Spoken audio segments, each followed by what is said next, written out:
ఆదికాండము 41వ అధ్యాయము. 2 ఏళ్లు గడిచిన తరువాత ఫరో ఒక కల కనెను. అందులో అతడు ఏటి దగ్గర నిలిచియుండగా చూపునకు అందమైనవియు బలిసినవియు నైన 7 ఆవులు ఏటిలో నుండి పైకి వచ్చుచు జమ్ములో మేయుచుండెను. వాటి తరువాత చూపునకు వికారమై చిక్కిపోయిన మరి 7 ఆవులు ఏటిలో నుండి పైకి వచ్చుచు ఏటి ఎడ్డున ఆ ఆవుల దగ్గర నిలుచుండెను. అప్పుడు చూపునకు వికారమై చిక్కిపోయిన ఆ ఆవులు చూపునకు అందమై బలిసిన ఆవులను తినివేయుచుండెను. అంతలో ఫరో మేలుకొనెను. అతడు నిద్రించి రెండవసారి కలకనెను. అందులో మంచి పుష్టిగల 7 వెన్నులు ఒక్కదంటున పుట్టుచుండెను. మరియు తూర్పు గాలి చేత చెడిపోయిన 7 పీల వెన్నులు వాటి తర్వాత మొలిచెను. అప్పుడు నిండైన పుష్టిగల ఆ 7 వెన్నులను ఆ పీల వెన్నులు మృంగివేసెను. అంతలో ఫరో మేలుకొని అది కల అని గ్రహించెను. తెల్లవారినప్పుడు అతని మనస్సు కలవరపడెను. గనుక అతడు ఐగుప్తు శకునగాండ్రునందరినీ అక్కడి విద్వాంసులనందరినీ పిలువనంపి ఫరో తన కలలను వివరించి వారితో చెప్పెను. కాని ఫరోకు వాటి భావము తెలుపగల వాడెవడునూ లేకపోయెను. అప్పుడు పానదాయకుల అధిపతి, నేడు నా తప్పిదములను జ్ఞాపకం చేసుకొనుచున్నాను. ఫరో తన దాసుల మీద కోపగించి నన్నును భక్ష్యకారుల అధిపతిని మా ఉభయులను రాజ సంరక్షక సేనాధిపతి ఇంట కావలిలో ఉంచెను. ఒక రాత్రి నేను అతడు మేమిద్దరము కలలు కంటిమి. ఒక్కొక్కడు వేరువేరు భావములు గల కలలు చెరియొకటి కంటిమి. అక్కడ రాజ సంరక్షక సేనాధిపతికి దాసుడై ఉండిన ఒక హెబ్రీ పడుచువాడు మాతో కూడా ఉండెను. అతనితో మా కలలను మేము వివరించి చెప్పినప్పుడు అతడు వాటి భావమును మాకు తెలిపెను. ఒక్కొక్కని కల చొప్పున దాని భావమును తెలిపెను. అతడు మాకు ఏ భావము తెలిపెనో ఆయా భావముల చొప్పున జరిగెను. నా ఉద్యోగము మరలా నాకు ఇప్పించి భక్ష్యకారుని వ్రేలాడదీయించనని ఫరోతో చెప్పగా ఫరో యోసేపును పిలువనంపెను. కాబట్టి చెరసాలలో నుండి అతన్ని త్వరగా రప్పించిరి. అతడు క్షౌరము చేయించుకొని మంచి బట్టలు కట్టుకొని ఫరో యొద్దకు వచ్చెను. ఫరో యోసేపుతో, నేనొక కల కంటిని, దాని భావమును తెలుపగల వారెవరనూ లేరు. నీవు కలను విన్న ఎడల దాని భావమును తెలుపగలవని నిన్ను గూర్చి వింటినని అతనితో చెప్పినందుకు యోసేపు, అది నా వలన కాదు, దేవుడే ఫరోకు క్షేమకరమైన ఉత్తరమిచ్చునని ఫరోతో చెప్పెను. అందుకు ఫరో, నా కలలో నేను ఏటి ఒడ్డున నిలుచుంటిని. బలిసినవియు చూపునకు అందమైనవియు నైన 7 ఆవులు ఏటిలో నుండి పైకి వచ్చి జమ్ములో మేయుచుండెను. మరియు నీరసమై బహు వికార రూపం కలిగి చిక్కిపోయిన మరి 7 ఆవులు వాటి తర్వాత పైకి వచ్చెను. వీటి అంత వికారమైనవి ఐగుప్తు దేశమందు ఎక్కడనూ నాకు కనబడలేదు. చిక్కిపోయి వికారంగానున్న ఆవులు బలిసిన మొదటి 7 ఆవులను తినివేసెను. అవి వాటి కడుపులో పడెను గాని అవి కడుపులో పడినట్టు కనపడలేదు. మొదట ఉండినట్లే అవి చూపునకు వికారంగా నుండెను. అంతలో నేను మేలుకొంటిని. మరియు నా కలలో నేను చూడగా పుష్టిగల 7 మంచి వెన్నులు ఒక్కదంటున పుట్టెను. మరియు తూర్పు గాలి చేత చెడిపోయి ఎండిన 7 పీల వెన్నులు వాటి తరువాత మొలిచెను. ఈ పీల వెన్నులు ఆ మంచి వెన్నులను మృంగివేసెను. ఈ కలను జ్ఞానులకు తెలియచెప్పితిని గాని దాని భావమును తెలుపగలవారెవరనూ లేరని అతనితో చెప్పెను. అందుకు యోసేపు, ఫరో కనిన కల ఒక్కటే, దేవుడు తాను చేయబోవుచున్నది ఫరోకు తెలియచేసెను. ఆ 7 మంచి ఆవులు 7 సంవత్సరములు, ఆ 7 మంచి వెన్నులను 7 సంవత్సరములు. కల ఒక్కటే. వాటి తరువాత చిక్కిపోయి వికారమై పైకి వచ్చిన 7 ఆవులను 7 సంవత్సరములు. తూర్పు గాలి చేత చెడిపోయిన 7 పీల వెన్నులు కరువుగల 7 సంవత్సరములు.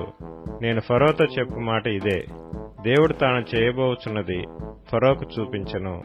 ఇదిగో, ఐగుప్తు దేశమందంతటను బహు సమృద్ధిగా పంట పండు 7 సంవత్సరములు వచ్చుచున్నవి.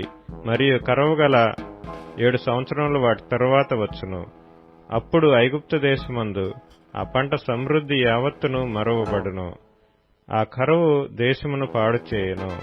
దాని తరువాత కలుగు కరువు చేత దేశమందు ఆ పంట సమృద్ధి తెలియబడకపోవును. ఆ కరువు మిక్కిలి భారముగా నుండును.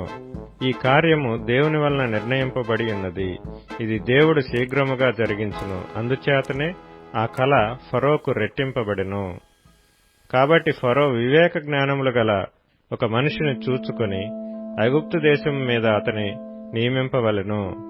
ఫరో అట్లు చేసి ఈ దేశం పైన అధిపతులను నియమించి సమృద్ధిగా పంటబండు 7 సంవత్సరములలో ఐగుప్తు దేశమందంతటను 5వ భాగం తీసుకొనవలెను.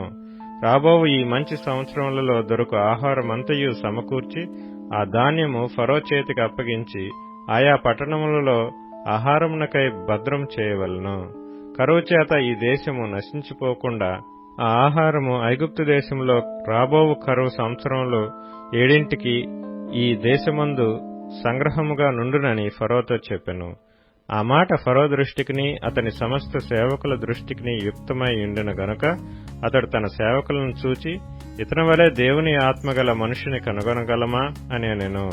మరియు ఫరో, దేవుడు ఇదంతయు నీకు తెలియపరచును గనుక నీవలే వివేక జ్ఞానములు గలవారెవరనూ లేరు. నీవు నా ఇంటికి అధికారివై ఉండవలెను. నా ప్రజలందరూ నీకు విధేయులై ఉందురు. సింహాసన విషయంలో మాత్రమే నేను నీకంటే పైవాడనై ఉందునని యోసేపుతో చెప్పెను. మరియు ఫరో, చూడుము, ఐగుప్తు దేశమంతటి మీద నిన్ను నియమించి ఉన్నానని యోసేపుతో చెప్పెను. మరియు ఫరో తన చేతినున్న తన ఉంగరము తీసి యోసేపు చేతిని పెట్టి సన్నపు నార బట్టలు అతనికి తొడిగించి అతని మెడకు బంగారు గొలుసు వేసి తన 2వ రథం మీద అతన్ని నెక్కించెను.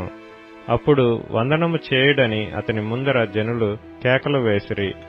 అట్లు ఐగుప్తు దేశమంతటి మీద అతన్ని నియమించెను.